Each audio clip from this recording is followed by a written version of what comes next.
Tá no ar mais um episódio do Virada por esse podcast. Essa dupla aqui, segundo o Thiago, é caótica, né? Mas mais uma vez está presente. E hoje é um tema um pouco diferente, Levi, porque a gente vai falar sobre um pós-rodada, que a gente não faz muito, né?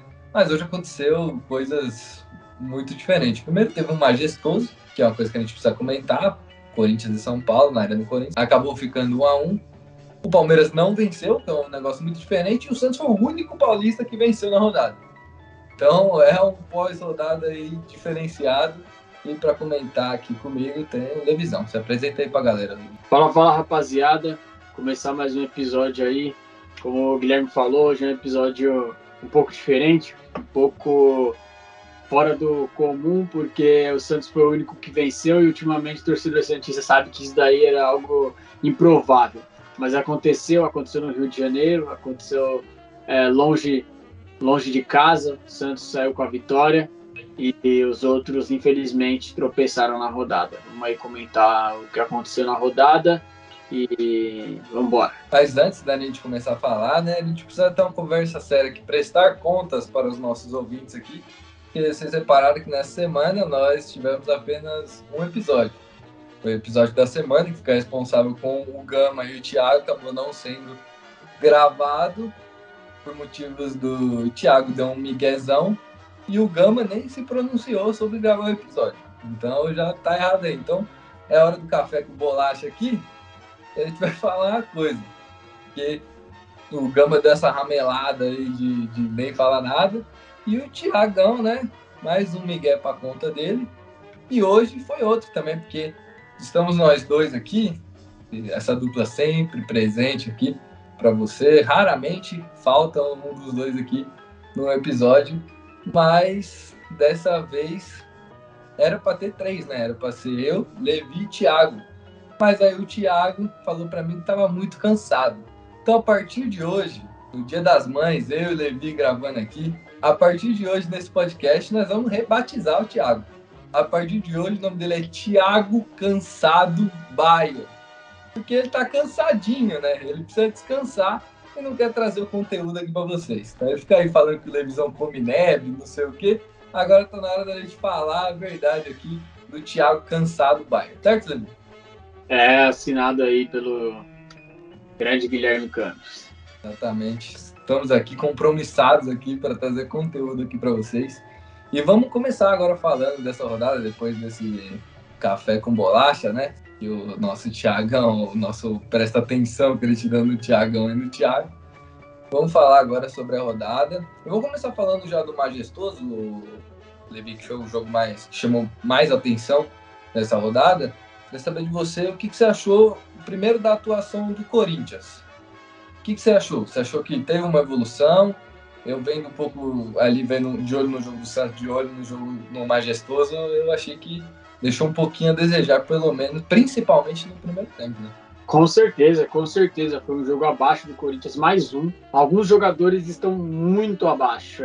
Aí a gente não sabe o que está acontecendo, a gente não está lá dentro dos treinamentos, como que os jogadores estão performando, como estão as situações dos suplentes também, que deviam trazer competitividade para pelo menos ameaçar a vaga desses jogadores. Parece que não tem nem ameaça.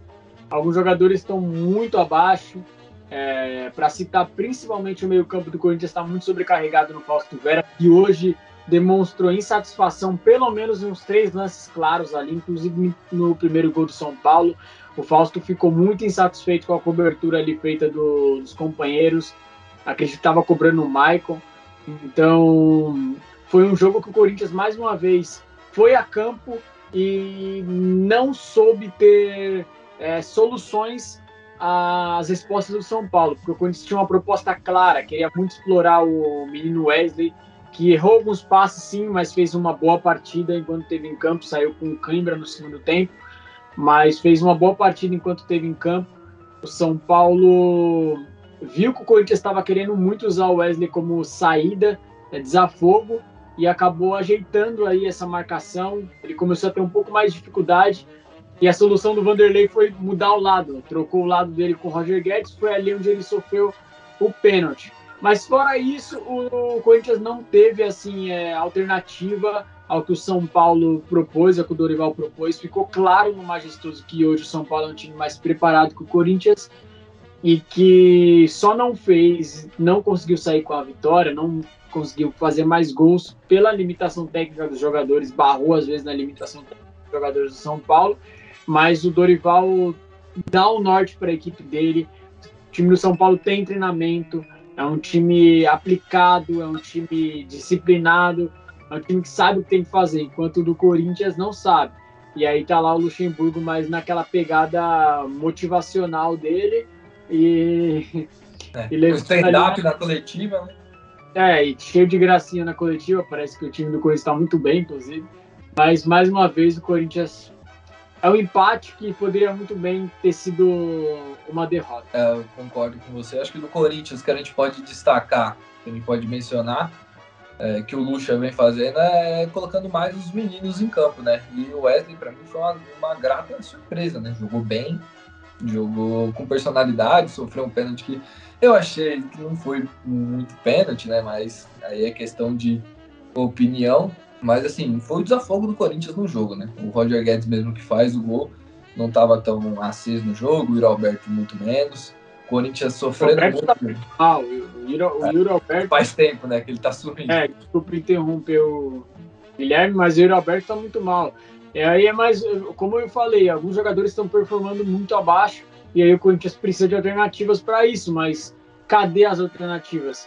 O que está sendo feito no Corinthians é meio que um caça às bruxas, entre aspas, com os garotos da base. É tipo, agora a gente vai adotar a cultura de colocar os garotos da base, de usar os garotos da base, mas aí a solução é, você joga os garotos da base na fogueira e que eles façam alguma coisa. É basicamente isso que aconteceu no Corinthians, tanto que o Yuri Alberto saiu do segundo tempo para entrar do Felipe Augusto, e foi mais um caso de tipo assim, subiu essa semana, treinou com a equipe, estreou no final de semana. Sem preparo nenhum, o Corinthians está totalmente perdido, não sabe o que fazer e virou um caça às bruxas, literalmente.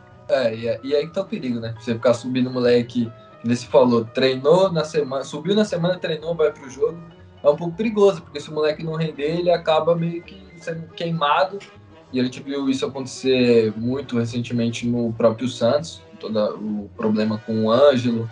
Márcio Leonardo, apesar de ser um ótimo jogador, goleador, né? 19 anos, 41 gols com a camisa do Santos, a torcida pegava muito no pé, porque a fase não é boa e acaba afetando os moleques também. Mas uma coisa só que eu queria falar do Corinthians, antes de falar do São Paulo, a última coisa é que eu achei a zaga do Corinthians parecendo uns trapalhões hoje no jogo, toda hora se embolando, uma bola, um bate, rebate, sobra pro cara do São Paulo.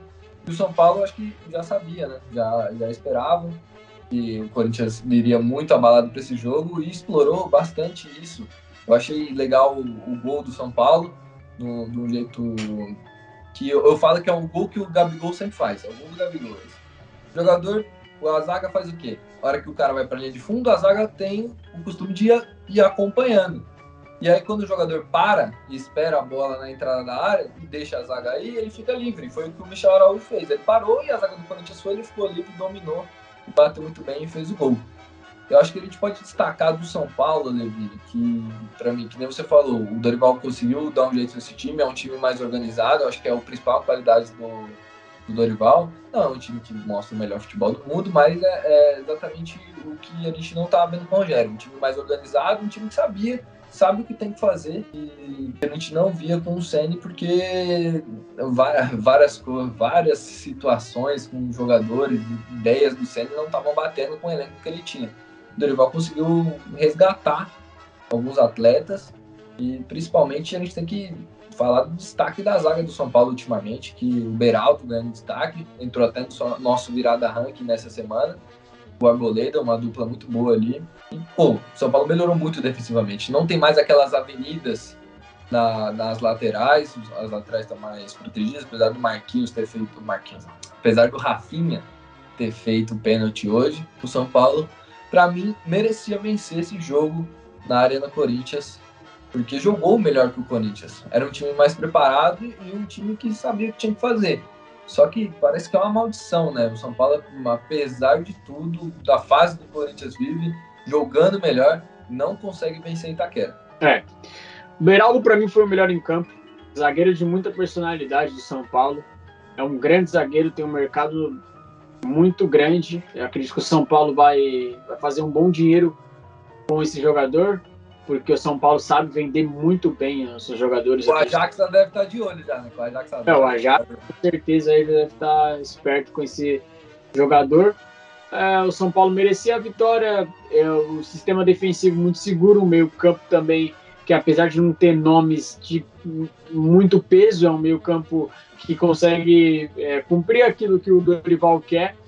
E aí o São Paulo tem alguns jogadores numa válvula de escape.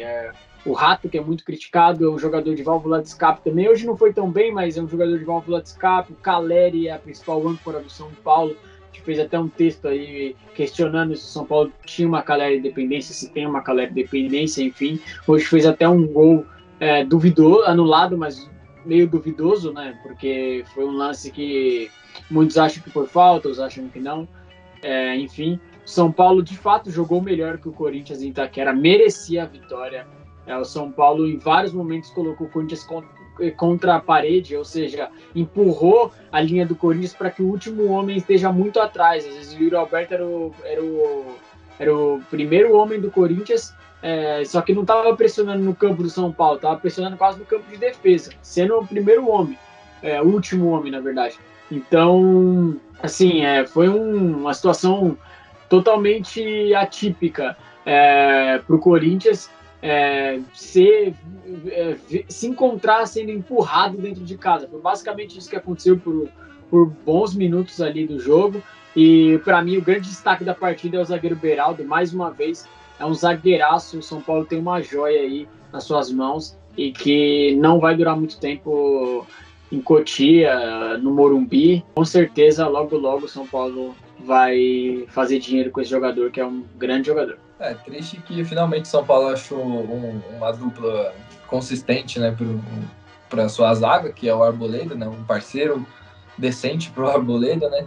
E, infelizmente, provavelmente ele não fique muito tempo, né, porque é um jogador jovem, está mostrando muito potencial, logo menos alguém da Europa vem buscar.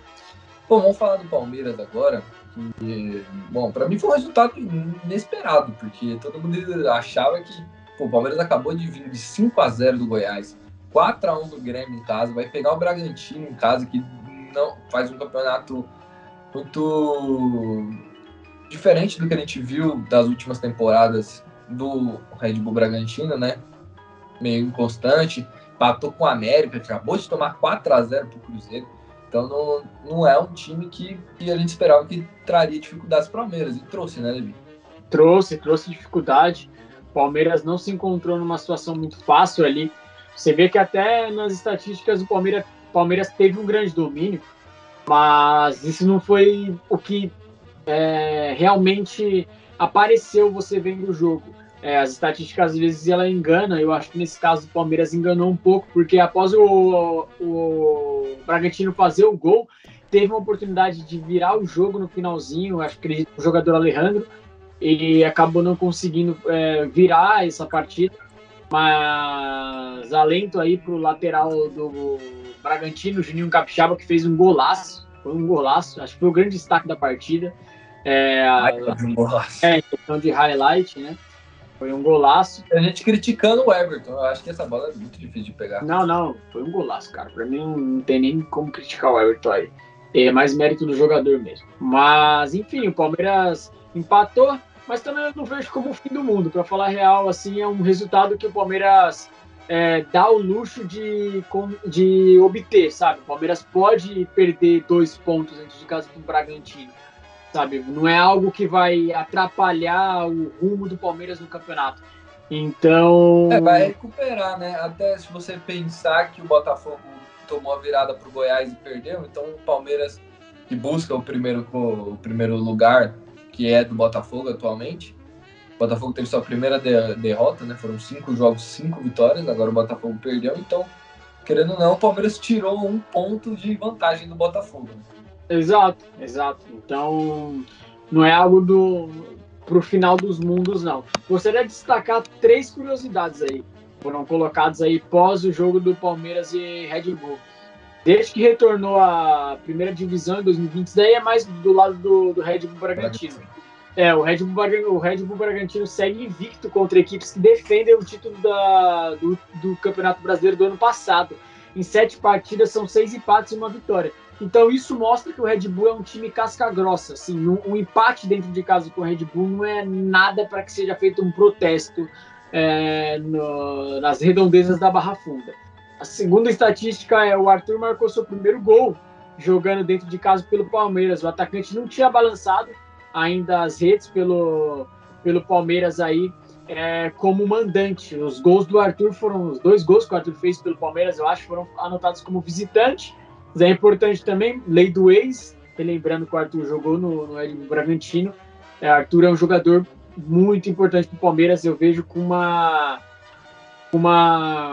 importância dele muito grande para a equipe, para o segmento do Campeonato Brasileiro, Libertadores, enfim, as competições que o Palmeiras disputa.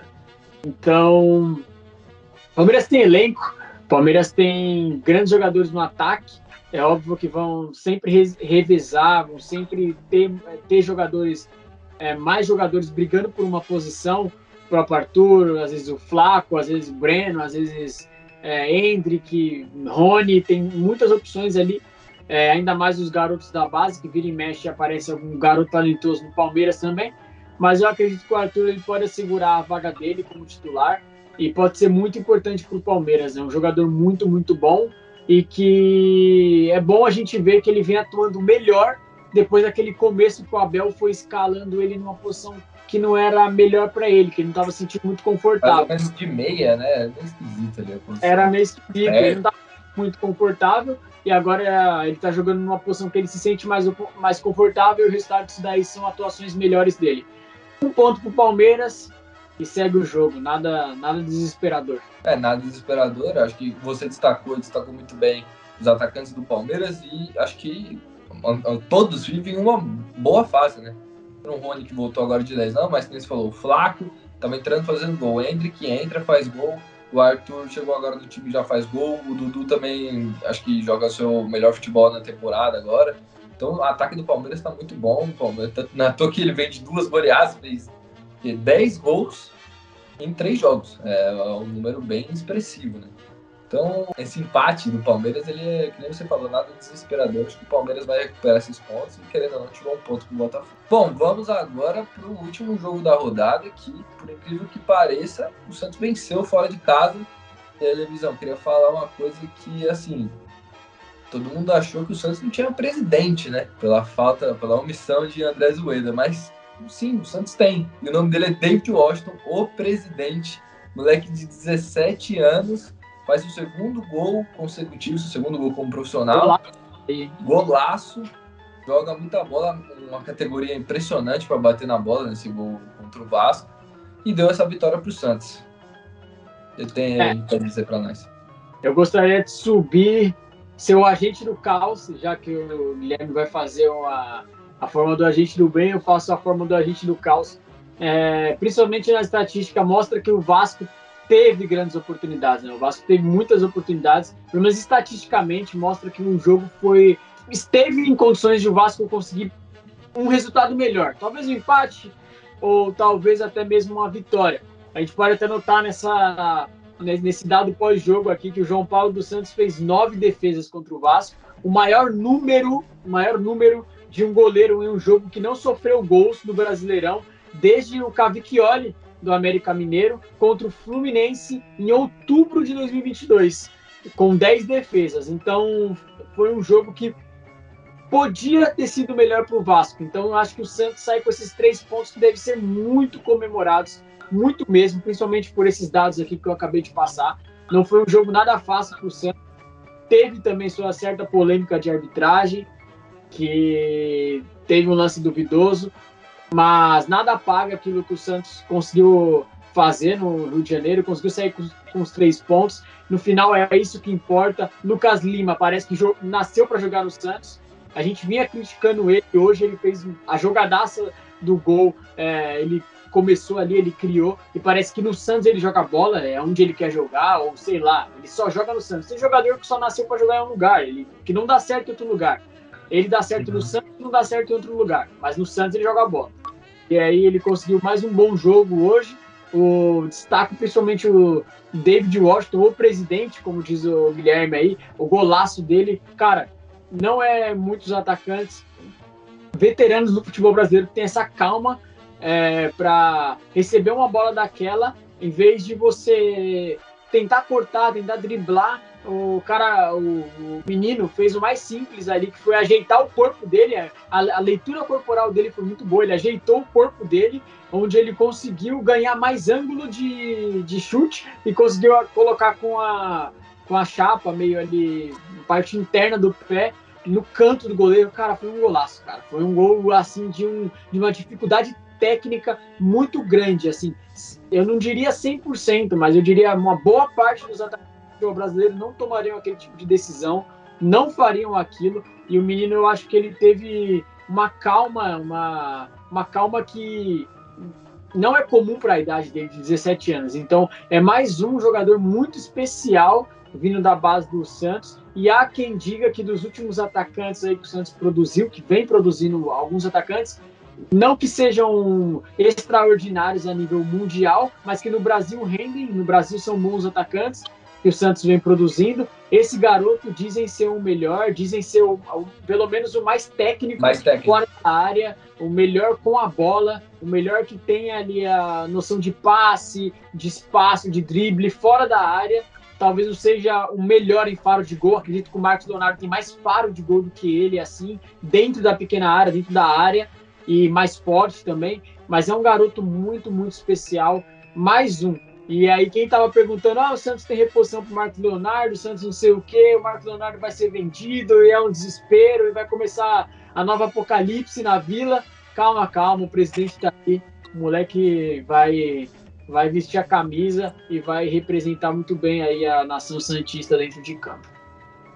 Quando o Marcos sai, né, o torcedor vai dormir pensando, o substituto do Marcos é o Mezenga, né? Aí você dorme pensando Mezenga e acorda com David. Eu acho que é uma melhora 100%, né? Porque o Mezenga, em poucos minutos que ele teve com a camisa do Santos, já mostrou que não tem qualidade para estar lá.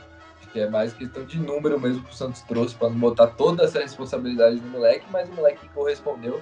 Joga muita bola. Você falou que 99% dos atacantes, muitos atacantes, não lembro exatamente o que você disse, mas muitos atacantes não fariam isso que ele fez, porque o que ele fez? Ele esperou, que nem eu falei no gol do Michel Araújo lá no São Paulo, que o Gabigol faz muito isso, ele fez exatamente o que o Gabigol faz. A maioria dos atacantes que fariam, quando o jogador vai para a linha de fundo, vai a funila também, vai para a pequena área para o jogador cruzar e tentar desviar, dar um carrinho e tal. Ele não, ele parou e a zaga do Vasco foi. Nessa que ele parou, ele recebeu a bola do Lucas Lima, ele teve um domínio, para mim, muito bom, que deu tempo já para ele ajeitar e bater de chapa. É um moleque que tem muita qualidade, e a gente tem que destacar, que nem você já destacou, mas eu quero falar de novo, Lucas Lima, né? Lucas Lima tem mais assistências que Arrascaeta, Rafael Veiga e... esqueci qualquer outro, mas ele é um dos meio-campos que tem mais assistência nesse ano de 2023 aqui atuando pelo Brasil. E ele também está no ranking mundial de 2023 de um dos jogadores que mais criou chances de gols. Ele só está atrás do Vinícius Júnior no mundo inteiro, velho, das grandes ligas, obviamente. Tem que ver esse número, hein? Tem que ver esse número, porque tem um jogador lá no Manchester United que eu vi esse dado essa semana, que criou mais de 130 e poucas chances só na Premier League. Então tem que ver se esse número é verídico. Então, rapaziada, eu vou colocar. Vou dar fonte.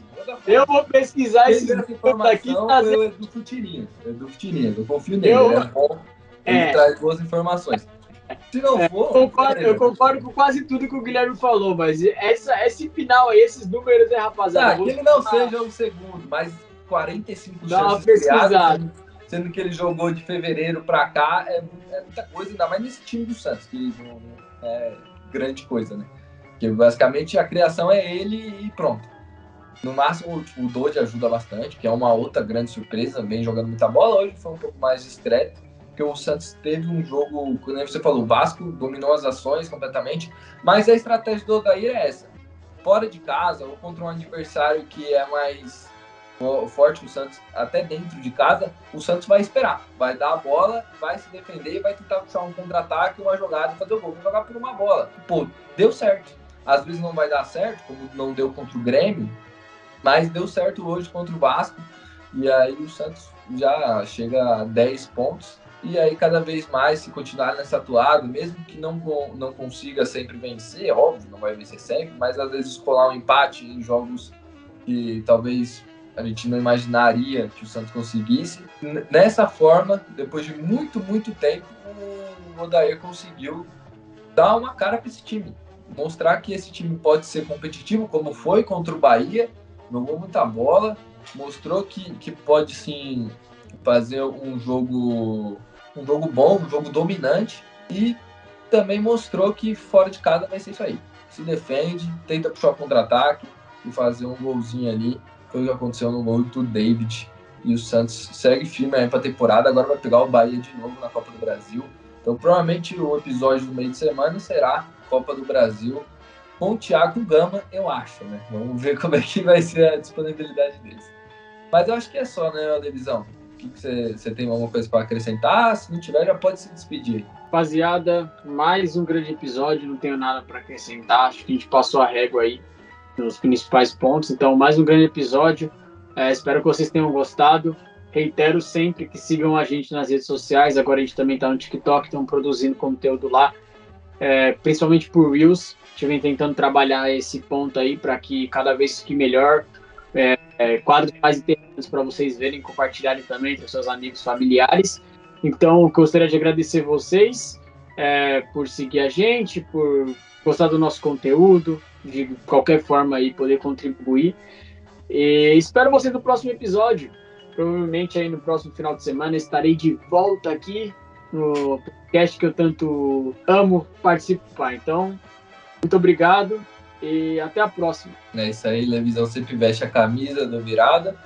E tamo junto, rapaziada. Espero que vocês tenham gostado. É nóis, falou.